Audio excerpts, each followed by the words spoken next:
in Argentina, they have a wide spectrum of food. I think you'll get the sense that there's kind of like this Italian influence in their food because, like, the number one population in Argentina came from Spain, but then the second largest came from Italy, and so you have that Italian influence, and so you have a lot of pasta type dishes. They have things called gnocchis, which is kind of like a flour potato based noodle that's it's kind of thicker, like a little ball, and they eat that with some kind of tomato sauce and seasoning, and often with meat, and often with their pastas they have that harder type of cheese that you grate, and it seasons it really well. It's really good. And Argentina is very well known for its meat. That they're proud of their meat. And I have to say it is really good. They have what they call asados, or in other words, barbecues, and they have just a ton of meat on there with like these bigger sausage things called chorizos, and they have big slabs of beef. There's this one, I remember in particular, this one man and woman that would feed us very well, and they just seasoned the food very, very good, and very, very good meat and seasoning with the meat in Argentina. Highly recommend it. It's really good.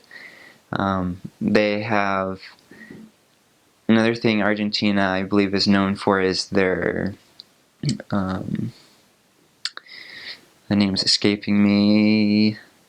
It's kind of what I like to say. It's kind of like a mix between like a cupcake. It's not really a cake, but it's kind of like a cookie candy bar cupcake thing, and it's called a I can remember the name of one of the brands. What's it? Alfajor. Okay, Alfajors. They have a large variety of Alfajors. And they're filled with they're often filled with what they call dulce de leche, which is kind of like a soft caramel, and it's really good. And you can buy kind of big cups and containers of the dulce de leche, and you can put it on bread yourself. But the alfajores are really good, and you can get those at the kioscos, and it's probably best not to eat too many of them because they are pretty rich and sweet, but they're good, and they have lots of different kinds and brands, and some like with white chocolate and other different flavors. And they also have alfajor specific to a place. Like in Buenos Aires, they have a certain kind called Capitán de Espacio, which is like Captain of Space. And they have others that are just kind of place specific, and they're really good. And that reminds me that sometimes the bakeries kind of make their own alfajors as well. They're a little bit less covered in chocolate. I mean, they have chocolate covered ones, but they also have just kind of like a cookie with dulce de leche, and then another cookie, and things like that. But it reminds me about the bakeries. They're big on bakeries in Argentina, and people can get their bread from supermarkets, but they can also go to a bakery and get fresh bread, and there's all types of bread. Because people eat what they call like common bread with their meals, with most every lunch, and they also eat it with like their small dinners that they have, and also with breakfast in the morning they might have a little bit of bread with dulce de leche or some jam type stuff. They have just a lot of good stuff at their bakeries. The bread is nice and inexpensive. It's good stuff. And they also have like another thing they kind of have separate from supermarkets too. Like you can find it in the supermarket is they have like these meat shops where you can go get your meat there, because they eat a lot of meat in Argentina.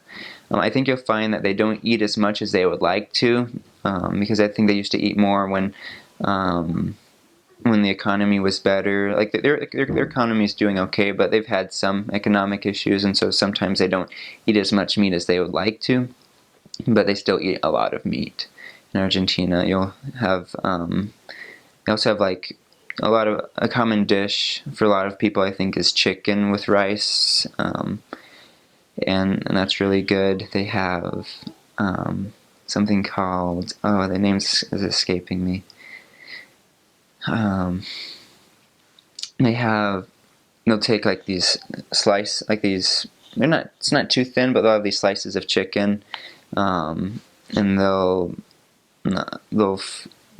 cover it with breadcrumbs and then fry that, and it tastes really good. And sometimes they'll do that with fish, and one time they even did it with eggplant, and another time I didn't like this as much, but they did it with cow liver, and so they did that too. And one thing I really liked is when squeezing lemon juice on the fish kind. It was really good. And name's escaping me. If I remember it, I'll have to say it, because that's really good stuff too. So yeah, I just love like their pasta type dishes. It's really good. Their gnocchis. One thing they have is I believe it's called morcillo, and it's blood sausage, and it's okay if it's warmer. I like it better warm, and I like to eat it with bread. But it just plain, I just really don't like it. Overall, I don't like it, but it's okay. It's alright. It's something new to try. And then one time we would go out to this smaller community that was part of like in our ward boundaries, and there were a few members there. There was this lady there that would sell homemade bread, and it was really good, and we got to see how they made the bread. And she also made pasta sometimes, and had this little machine that would crank out the pasta from the dough. And we would eat there, and they'd feed us very well there, and I was really thankful for that. I remember one time we were eating there, and after we had started eating, like they had made this kind of like it had some eggs and some like other vegetables in it, kind of like an omelet. But after eating it, they said there was some cow brain in it, which was new, and I thought it had a different taste to it. I mean, it didn't bother me, but it was, so that was a new experience, having eaten cow brain.